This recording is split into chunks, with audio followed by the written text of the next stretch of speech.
नमस्ते, good evening, आदाब। मैं हूं अनुजा सहाय और आपका तहे दिल से स्वागत करती हूं राकेश डांग साहब के ऑफिशियल यूट्यूब चैनल पर। By now you know that it talks about spirituality, लेकिन आज का जो टॉपिक है वो आपको वाकई में सोचने पर मजबूर कर देगा कि जिस जिंदगी को हम जी रहे हैं, जिस दुनिया में हम रह रहे हैं, is that for real? Yes, because आज का जो हमारा टॉपिक है वो है the spiritual life versus reality. Yes, अभी ये हमको लगता है दोनों ही रियल चीज़ें हैं, या इसमें से अनरियल क्या हो सकता है? तो पर्दे खुलेंगी, चीज़ें सामने आएंगी, क्योंकि डांग साहब हमारे साथ हैं हमें एनलाइटन करने के लिए। तो मुझे ज़्यादा नहीं बात करनी चाहिए, rather I should ask sir कि सर हमें ये बताइए कि जो हम डे टू डे लाइफ में एक्सपीरियंस करते हैं या जो दुनिया हम देख रहे हैं जिसे हम रियल मानते हैं, इज़ दैट रियल या रियलिटी कुछ और ही है? तो ये क्वेश्चन तो बहुत बड़ा क्वेश्चन है, इसको एक्सप्लेन करने में तो बहुत समय लगेगा, पर मैं फिर भी शॉर्ट में इसको एक्सप्लेन करने की कोशिश करता हूँ। देखिए, ये जो हम जिसे रियल मान रहे हैं, हमने अपने पिछले कई एपिसोड्स में भी कहा है कि ये एक्चुअली रियलिटी नहीं है, ये फेकनेस है, दिस इज़ अनरियल। रियल कुछ और है। देखिए, अब अनरियल और रियल में पहले तो ये फ़र्क आपको लगाना पड़ेगा कि फ़र्क क्या होता है। अनरियल चीज़ जो है वो दैट इज़ टू डिमिनिश, वो ख़त्म हो जाती है।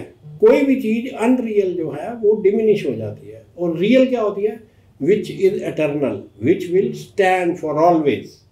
तो अब हम बात करते हैं कि हमारे को जीवन मिलता है, हम जीवन जीते हैं, इसमें कर्म करते हैं, कई बार डिस्कस कर चुके हैं, फिर इस जीवन का अंत हो जाता है, फिर इसी सर्कल में हम घूमते रहते हैं, फिर जीवन जीते हैं, फिर ये।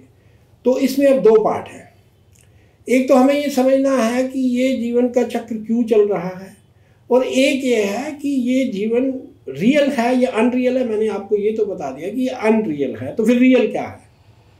रियल है कि इस जीवन को चलाने की जो एक चेतना है, ये आप उस तरह से समझ लीजिए जैसे एक कंप्यूटर है, उसका सॉफ्टवेयर भी है, उसका हार्डवेयर भी है, सब कुछ है, पीछे से इलेक्ट्रिसिटी नहीं है, ख़त्म, कुछ नहीं है। तो दैट इज़ द चेतना, वो चेतना है। जब चेतना ख़त्म हो जाएगी तो बाकी सब दी एंड। तो आप इसको इस तरह से समझिए। अब वो चेतना क्या है? चेतना देखिए, अब हम लोगों ने तो नहीं, ये बहुत पुराने हमारे ऋषियों ने खोज ली थी कि ये जो चेतना है, उनका कॉन्सेप्ट जो है वो ये है कि एक क्रिएटर है। अब आप उस क्रिएटर को कुछ भी कह सकते हो, ये आपके नाम लोगों ने दिए, किसी ने वाहिगुरु कहा, किसी ने अल्लाह कहा, किसी ने राम कहा, किसी ने भगवान कहा, किसी ने गॉड कहा, किसी ने लोगोस कहा, बहुत सारी चीज़ें। इवन कई लोग इसको आत्मा भी सिर्फ मानते हैं, कोई ड्यूलिज्म में बात करते हैं, पर ये एक सत्य है। सत्य केवल वो है कि जिस दिन हम ये जान जाएंगे कि सत्य तो चेतना थी। ये गीता में तो भगवान कृष्ण ने बिल्कुल स्पष्ट ही बता दिया कि मैं और इंसान का शरीर एक आत्मा है, और उसको, वो जो आत्मा है वो उनका अंश है, परमात्मा का अंश है, जो कि ईश्वर ने सब में बांट दिया, लिविंग नॉन लिविंग सब में है वो अंश। पर हम अभी लिविंग और ह्यूमन बीइंग्स की ही बात पर ज़्यादा रिस्ट्रिक्ट करेंगे। तो हमने बहुत इस पर डिस्कशंस की, स्पिरिचुअल लॉस बताया आपको, इसके ऊपर माया का चक्र बताया। तो आज हम ये बताते हैं कि देखिए कि ज्ञान और अज्ञानता में क्या फ़र्क है। अब देखिए, हम कहते हैं कि हमारे अंदर आत्मा है, पर वो नज़र तो आ रही नहीं, वो नज़र नहीं आ रही, तो हम क्यों नहीं आ रही हमें नज़र? सबसे पहले तो ये है कि हम अज्ञानी हैं। अज्ञानी क्यों है? अज्ञानी दो वजह से होता है। एक इंसान तो अज्ञानी होता है कि मुझे किसी ने बताया ही नहीं भी ऐसा कुछ होता है। दूसरा ये कहता है कि उसको ये लगता है कि नहीं नहीं ऐसा कुछ नहीं होता, वही है जो मुझे नज़र आ रहा है। तो दोनों ही अज्ञानी हैं। अब कुछ ज्ञानी, एक तो बिल्कुल जिनको कुछ नहीं पता कि भाई है या नहीं है, they are just doing what the rituals are, हम उनको कुछ नहीं कहते, वो लोग अज्ञानता में हैं, अज्ञानता के अंधेरे में हैं। कुछ लोगों को ज्ञान है, पढ़े लिखे हैं, सब कुछ कर लेते हैं, उनको श्लोक भी याद होते हैं, उनको सब, तो वो भी अज्ञानी ही हैं, क्योंकि उनको भी ज्ञान सिर्फ पोथी, इधर से सुना उधर से सुना, हमारे वीडियो सुने, हमारे जैसे और कई बोल रहे हैं, ग्रंथों में लिखा हुआ सब ज्ञान है। पर मैं जिस ज्ञान की बात कर रहा हूँ वो ज्ञान है महसूस करने का, कि आपको देखना है, ये रियलिटी में आपको नजर आने वाली है आत्मा। जो अगर आप आत्मा को देख पाएंगे तो उसको जब देखते ही जो चीज आपको आएगी उसे कहते हैं ज्ञान। अब मैं आपको दो बातें बताता हूँ, एक होता है ध्यान, एक होता है ज्ञान। ध्यान क्या होता है? ध्यान तब होता है जब आप अपने अंदर ईश्वर को स्थापित कर लो कि और उसका ध्यान करो, वो आ जाएंगे नजर। बहुत लोग कर लेते हैं, कहते हैं हम ध्यान की मुद्रा में चले गए, उसे ध्यान कहते हैं। पर ज्ञान कब आता है? ज्ञान आता है तब जब आप सब में ईश्वर देखो। जिस दिन आपको ये समझ आ जाएगा ना कि हर इंसान में ईश्वर का तत्व है, जो मेरे में है वो आप में भी है, वो सब में है, इवन जानवरों में भी है, हर जगह पे है, वो पापियों में भी है, महर्षियों में भी है, राजाओं में भी है और रंकों में भी है, सब में है वो, क्योंकि ईश्वर ने कोई भेदभाव नहीं रखा था, सब में ये चीज़ डाली थी। अब सवाल ये है कि जिस दिन आपको ये समझ आ जाएगी कि सब में है, तो देखिए आपको ये समझ आते ही आपको ज्ञान की प्राप्ति होगी। और वो ज्ञान क्या होगा? उस ज्ञान में आपको एक बात समझ में आ जाएगी कि भाई ये तो मेरे जैसी है, ये तो मेरे ही भाई हैं, ये मेरे ही अंश हैं, जो मैं हूँ वही ये है। तो फिर एक चीज़ तो खत्म होगी, वो है हेट। फिर आपको किस बात की उससे कंपटीशन? ना तो उससे कंपटीशन होगा, ना उससे कोई द्वेष होगा, ना कोई हेट होगी, ना कोई जेलसी होगी, ना कुछ होगी। ये एक बहुत बड़ा ज्ञान है। जिस दिन आप अपने मन में सोच के ये देखो कि मेरे को भाई किसी से हेट नहीं है, ईश्वर से प्यार आप करो या ना करो ये एक अलग विषय है, पर अगर आप किसी से हेट नहीं करोगे तो प्यार जो है वो स्वतः ही आ जाएगा, अपने आप आएगा। अब रही बात, ये हमें पता कब लगता है? ये पता तभी लगेगा कि देखिए एक चक्र है माया का, हमने माया के प्रभाव की बात की थी, तो वो जो माया का चक्र है वो फिक्स है, वो हमें हमेशा उलझाए रखेगा। क्यों? क्योंकि वो हमारे मन और हमारी इंद्रियों के वश में है। ज्ञान हमें है नहीं कि हमें उसके बंधनों से उसको कैसे मुक्त कराना है। जब तक वो ज्ञान नहीं आता तो हम क्या करेंगे? हमने अपने मन और उन इंद्रियों की जो डिमांड है उसके ऊपर ही अपने जीवन को चलाते रहेंगे। और वो डिमांड क्या होती है कि हम यही समझ रखते हैं कि ये जीवन यही होता है, ठीक है, पैदा होंगे, पढ़ेंगे, लिखेंगे, घर बनाएंगे, प्रतिष्ठा हो जाएगी, पैसा इकट्ठा कर लेंगे, बच्चे पैदा करेंगे, उसके बाद उनके बच्चे होंगे, उन्हीं को पालते पालते फिर चले जाएंगे। पर जो लोग इस विषय में जानना चाहते हैं कि क्या यही जीवन है, कि यही जीवन है कि हम पैदा होंगे फिर ये करते रहेंगे, कोई प्रॉब्लम नहीं है। लोग कह सकते हैं हाँ जी यही है, ऐसे ही होता है। पर इसमें एक बात होती है कि इसमें हम सुखी नहीं रह पाते, हम कभी भी सहज नहीं रह पाते। एक दिन खुश होते हैं, फिर कुछ नई मुसीबत आ जाती है, फिर दुखी हो जाते हैं, कभी कोई उम्मीद जाग जाती है, फिर दुखी हो जाते हैं, कभी कुछ। तो अगर आपसे ध्यान से पूछा जाए कि are you satisfied with your life, तो most of the people, rather all the people will say no, there is something left. चाहे जितनी मर्जी अचीवमेंट की हो, जितनी मर्जी ओहदे प्राप्त कर लिए हो, तो ये जो हमें इसी में ही रखता है कि एक के बाद दूसरा, दूसरे के बाद तीसरा, यही माया है। इसी माया के चक्र को पहचानना है। अब ये पहचानने के लिए कैसे है? ये क्यों है? क्योंकि हम इसमें इन्वॉल्व हैं, वी आर इंटरमिंगल्ड, हम इसी में ही करे हुए हैं। एक फिल्म खत्म होगी, दूसरी बनाएंगे, दूसरी तीसरी, कोई हिट होगी, कोई फ्लॉप होगी, कभी रोएंगे, कभी हंसेंगे, और इसी में डूबे रहेंगे। एक जो हमारा कहने का, इस लेक्चर देने का मतलब ये था कि इसमें एक ज्ञान की बात है कि भाई ये तो एक प्रोसेस है, इस प्रोसेस को सिर्फ एंजॉय करो, इसके रिजल्ट्स पर मत जाओ। अगर इसके रिजल्ट्स के साथ अपने आप को अटैच करोगे तो दुखों का तो भंडार है। और इसी जीवन में रहते हुए इस प्रोसेस का भी मजा ले लें और दुख भी ना हो, यही ज्ञान है। बस यही पहचानना है। और इसको पहचानने के लिए आपको जीवन में ना एक बर्ड आई व्यू कहते हैं, क्योंकि अगर आप मान लो नीचे झुंड में हो तो आप झुंड की तरह ही अपना व्यवहार करोगे। पर अब आप ऊपर से देख रहे हो, टॉप एंगल से देख रहे हैं ना, हमारे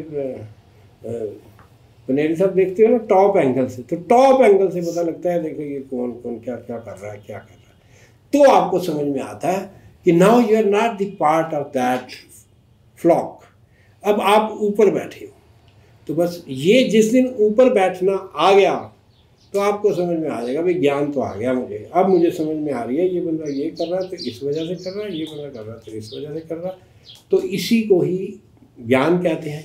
और यही जो है हमारा चैप्टर था कि हमें ये भी पता लग गया कि रियल क्या है। रियल है जो हम हैं, जो हमारी आत्मा है, जो वो रियल है।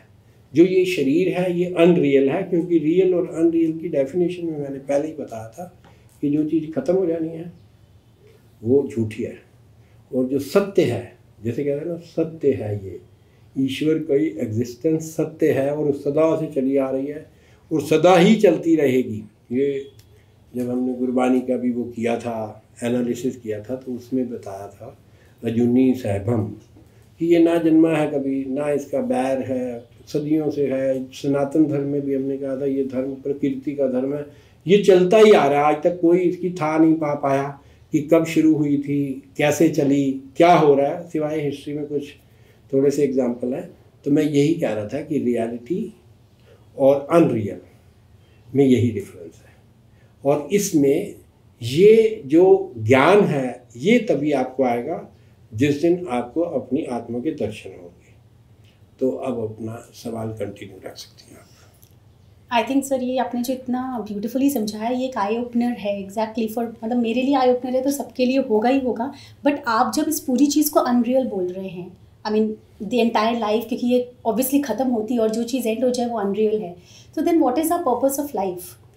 हाँ, ये बात, ये क्वेश्चन उठना ही कि what is the purpose of my life, ये ही एक क्वेश्चन ऐसा है जो कि आपको इंगित करता है कि now you want to know what is the purpose of my life. क्योंकि अभी तक अब आप बर्ड आई व्यू की ओर जाना चाहते हो कि आई वांट टू नो कि मुझे करना क्या है, क्या मैं यही हूँ कि पैदा होऊंगा, मेरे फिर मैं कमाऊंगा, फिर बच्चे पैदा करूंगा, फिर बच्चे दुखी करेंगे मुझे, फिर वो लड़ेंगे, फिर उनके बच्चे होंगे, ऐसे इट विल गो ऑन। मेरे शरीर को बीमारियाँ भी लगेंगी, मैं परेशान भी होऊंगा, मेरे पैसे भी कम बढ़ती होंगे, मेरी उम्मीदें भी टूटेंगी, मेरा सब कुछ होगा। क्या मेरा यही जीवन है? क्या यही पर्पस था? ये पर्पस तो जानवरों का भी है। व्हाट दे डू, हमारे से अलग वो क्या करते हैं? देखिए, हमारे से अलग कुछ नहीं करते, वो भी खाते पीते हैं, वो भी आनंद है, उनके भी सारे जो चीज़ें हैं वो उनके साथ भी हैं। बट एक फ़र्क है कि हमने पूछ लिया कि हमारी पर्पस ऑफ लाइफ क्या है, वो पूछते ही नहीं, उनमें इतनी डेवलपमेंट ही नहीं इस क्वेश्चन की। तो जब ये क्वेश्चन को डेवलप करो टू नो कि what is the purpose of my life. अब what is the purpose of my life से पहले मुझे ये तो पता लगे कि मैं हूँ कौन। तो पहला क्वेश्चन पर्पस ऑफ लाइफ से पहले ये होना चाहिए कि हु एम आई, मैं हूँ कौन।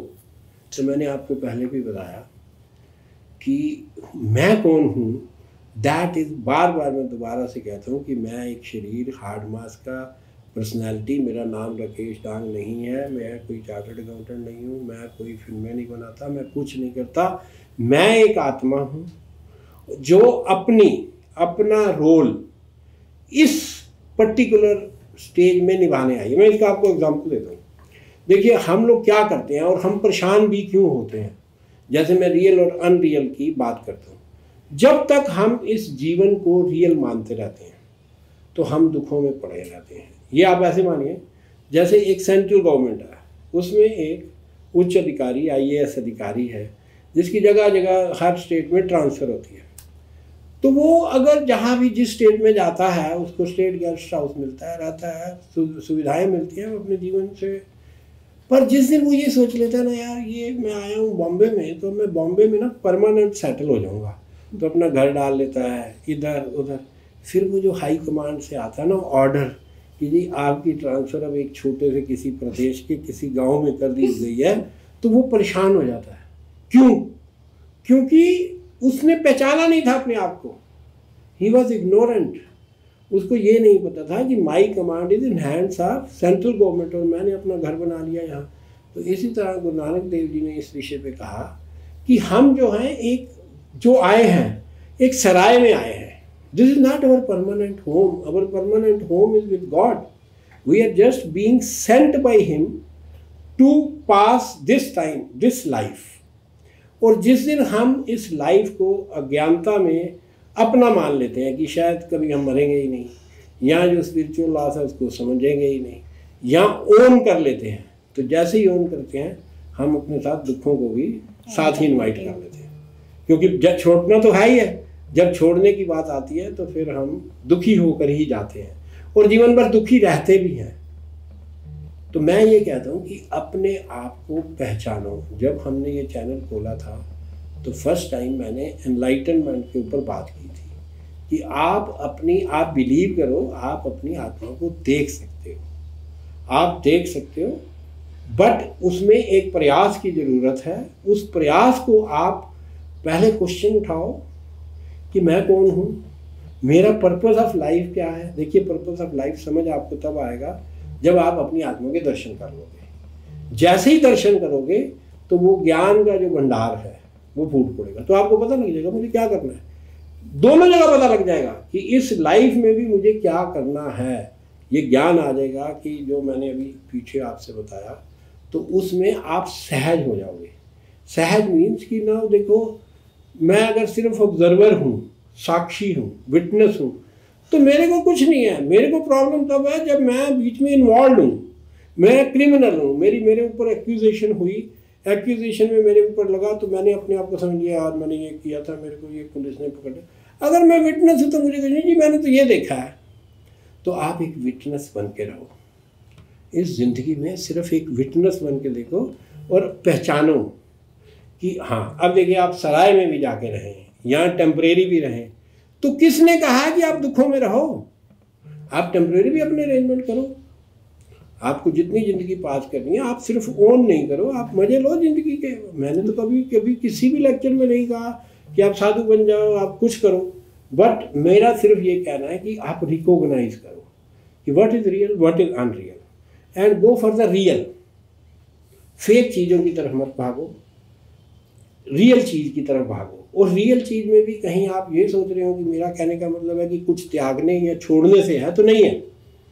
आप यहीं रहो, सब कुछ करो, अपना काम करो, ईश्वर को साथ में साक्षी बना लो कि भाई आप मेरे विटनेस हो और मैं जो है ये काम कर रहा हूँ। अब अगर तो मैंने सरेंडर कर दिया हुआ है, तो मैं जब आपको कहूँगा ना कि ईश्वर मुझे रोक लेना किसी गलत काम करने से, या मुझे ये पता लगेगा कि यार ये तो ईश्वर देख रहा है, भाई गलत तो नहीं कर सकते क्योंकि हमने तो उसको विटनेस बनाया है।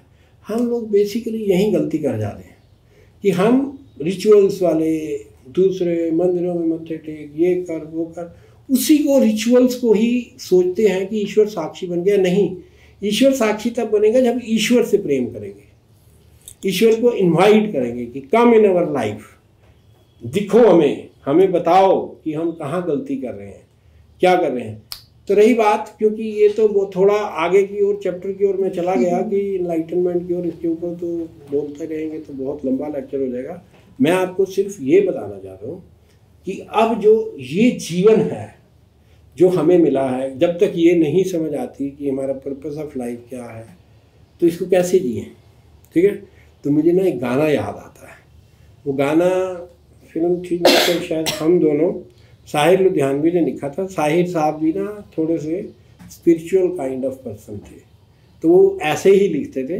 तो उन्होंने, जो मैं आपको बात कर रहा हूँ कि अनरियल वर्ल्ड में भी रियल बन के कैसे रहना है, उन्होंने इस गाने को में एक्सप्लेन किया है। तो आप तो गाती हैं, अच्छा आप गा के सुना दीजिए, उसके बाद मैं एक्सप्लेन कर दूंगा लोगों को। मेरा ख्याल इतना एप्ट है वो गाना, आपने जो बातें बोली हैं उसमें एकदम ऐसा लगेगा कि उसका निष्कर्ष निकल के आ जाएगा सामने। आप लेकिन गाएंगे साथ में सर, तब अच्छा लगेगा उस गाने को गाने। मेरी आवाज़ से वैसे ही प्रोग्राम ही बंद हो जाएगा, आप गा दो, अच्छा ही है। फिक्र को धुएं में उड़ाता चला गया। तो ये मत समझ लेना कि मैं कोई सिगरेट को स्मोकिंग को एनकरेज कर रहा हूँ। इसको लिटरल मीनिंग में मत लेना, रियल मीनिंग में लेना। जी जी सर, बहुत ही खूबसूरत गीत है। मैं जिंदगी का साथ निभाता चला गया, मैं जिंदगी का साथ निभाता चला गया, हर फिक्र को धुएं में उड़ा, हर फिक्र को धुएं में उड़ाता चला गया, मैं जिंदगी का साथ निभाता चला गया। बर्बादियों का शौक मनाना फिजूल था, बर्बादियों का शौक मनाना फिजूल था, मनाना फिजूल था, मनाना फिजूल था। बर्बादियों का जश्न मनाता चला गया, बर्बादियों का जश्न मनाता चला गया, हर फिक्र को धुएं में उड़ाता चला गया। जो मिल गया उसी को मुकद्दर समझ लिया, जो मिल गया उसी को मुकद्दर समझ लिया, जो मिल गया उसी को मुकद्दर समझ लिया, मुकद्दर समझ लिया, मुकद्दर समझ लिया। जो खो गया मैं उसको भुलाता चला गया, जो खो गया मैं उसको भुलाता चला गया, मैं जिंदगी का साथ निभाता चला गया। गम और खुशी में फर्क न महसूस हो जहाँ, गम और खुशी में फर्क न महसूस हो जहाँ, गम और खुशी में फर्क न महसूस हो जहाँ, न महसूस हो जहाँ, न महसूस हो जहाँ। मैं दिल को उस मुकाम पिलाता चला गया, मैं दिल को उस मुकाम पिलाता चला गया, मैं जिंदगी का साथ निभाता चला गया, हर फिक्र को धुएं में उड़ा, हर फिक्र को धुएं में उड़ाता चला गया, मैं जिंदगी का साथ निभाता चला गया। तो अब ये इस गाने में जो भी हमने डिस्कस किया है, ये मुझे तो इतना समय लगा, साहिर साहब ने 3 स्टैंजास में सारा ही एक्सप्लेन कर दिया। देखिए, अब ज़िंदगी जीने की कला की बात आई है इसमें, कि जब आप जान जाते हो कि रियलिटी क्या है तो आप जीते भी ऐसे ही हो। वो कहता है बर्बादियों का शौक मनाना तो फजूल था। क्या मतलब है कि अगर आपको लॉस हो गया, कुछ बर्बाद हो गया, तो अब आगे बढ़ो ना, क्या उसी को रोते रहोगे। हम लोग फिल्म मेकर्स हैं तो हमें कहते हैं फिल्म फ्लॉप हो गई तो हो गई यार, चलो आगे देखते हैं, कुछ नया करते हैं, ठीक है। उसके बाद ये कहना लास्ट स्टैंजास में उन्होंने कहा कि मुझे अपने आप को ऐसी जगह लाना था जिसमें मुझे गम और खुशी दोनों एक जैसे लगे। इसे हम अपनी स्पिरिचुअल लैंग्वेज में समभाव कहते हैं। समभाव मीन्स कि अब हम भावों को जब ग्रैब करते हैं तो हमें कोई बहुत ज़्यादा फर्क नहीं पड़ता, वी आर न्यूट्रल। ऐसा नहीं है ज़िंदगी को जीने के समय मैं ये नहीं कहता कि कभी ऐसा होगा कि आपको कोई नुकसान होगा तो कुछ होगा नहीं, या आपको बहुत खुशी होगी तो आप प्रकट मत कीजिए, ऐसा कुछ नहीं है। मेरा मकसद ये है कहने का सिर्फ कि अगर आपके पास ये मैकेनिज़्म आ गया ना, ये टेक्निक आ गई, ज्ञान आ गया, तो आप क्या करोगे कि आप अपने आप को फटाफट बैलेंस कर लोगे। जैसे किसी आदमी का कोई नुकसान होता है, कुछ होता है, बहुत रोता है, वो ईश्वर के हुक्म को मानता नहीं। तो गुरु नानक देव जी कहते थे, हुक्म ना जाने बहुता रोए। जो हुक्म नहीं जानता वो बहुत रोता है, और हुक्म जो जाने वो कदे न रोए। मतलब जो हुक्म को मान गया, जिसको ये ज्ञान आ गया, हुक्म की समझ आ गई, वो नहीं रोएगा कभी। तो इसलिए जो ज्ञानी लोग होते हैं वो कभी किसी के मरने पे, किसी के उसमें कभी रोते नहीं है, ठीक है, दुख प्रकट करेंगे क्योंकि उनको पता कुछ हुआ ही नहीं है, इट्स एन इंसिडेंट। ये जो इस जर्नी है, ये जो हमारी आत्मा की जर्नी है, उसमें ये एक स्टेशन आया है, अब ये आत्मा दूसरे स्टेशन पे जाएगी। इसका यहाँ तक का सफ़र ख़त्म हो गया था, तो गाड़ी नहीं ख़त्म हुई, गाड़ी तो चलती रहेगी, और ऐसे ही ये आत्मा का चक्र चलता रहेगा। इसी को आपने समझना है। फिर किसी आगे लेक्चर में इसकी विधि भी बताएंगे, कोशिश करेंगे कि आपको बताएंगे ये प्राप्त कैसे होगा, क्योंकि एक लेक्चर में संभव नहीं है। ये हम आज ये था रियलिटी वर्सेस स्पिरिचुअलिज्म। तो रिजॉल्व इस रियलिटी को पहचानने का एक स्पिरिचुअलिटी ही है, और इस स्पिरिचुअलिटी में हम कोशिश पहले भी कर रहे हैं और आगे भी करते रहेंगे। Thank you so much sir for explaining these things so beautifully. और ये इतनी इंपॉर्टेंट चीज़ें हैं ज़िंदगी की जो हम अक्सर इग्नोर कर देते हैं, क्योंकि पता ही नहीं है तो इग्नोर तो कर ही देंगे क्योंकि उसका महत्व ही नहीं पता है। तो मैं अपने दर्शकों से भी यही रिक्वेस्ट करना चाहूँगी कि ज़रूर इस शो से जुड़े रहिए, because I think these are very very important lessons of life, important things of life जो हमें पता ही नहीं है, और इसलिए हमको शायद उसकी वैल्यू नहीं समझ में आती और वो हम अक्सर इग्नोर कर देते हैं। बट थैंक्स टू डांग साहब कि उनके कारण हमें बहुत ही एक्चुअल रियल चीज़ों के बारे में मालूम चल रहा है, और जिसको रियल समझते हैं वो अब तो इतना तो समझ ही आ गया होगा that's not real any more. But having said that, ये इतनी आसान चीज़ नहीं है जिसको हम ओवरनाइट समझ लें और एक्सपीरियंस कर लें। ये डेफिनेटली एक डेडिकेशन डिमांड करता है, एक कंसिस्टेंसी डिमांड करता है, और अपनी लाइफ में उसको स्लोली हमें इम्बाइब करके ही उसको एक्सपीरियंस करना चाहिए। सो उसके लिए आपको हमसे जुड़े रहना पड़ेगा, डांग साहब से जुड़े रहना पड़ेगा और उनको निरंतर सुनना पड़ेगा। तो आज के लिए आपसे इजाज़त लेती हूँ। हमसे जुड़े रहिए, चैनल को सब्सक्राइब करिए, वीडियो को शेयर ज़रूर करिए और लाइक भी कीजिए। Thank you so much.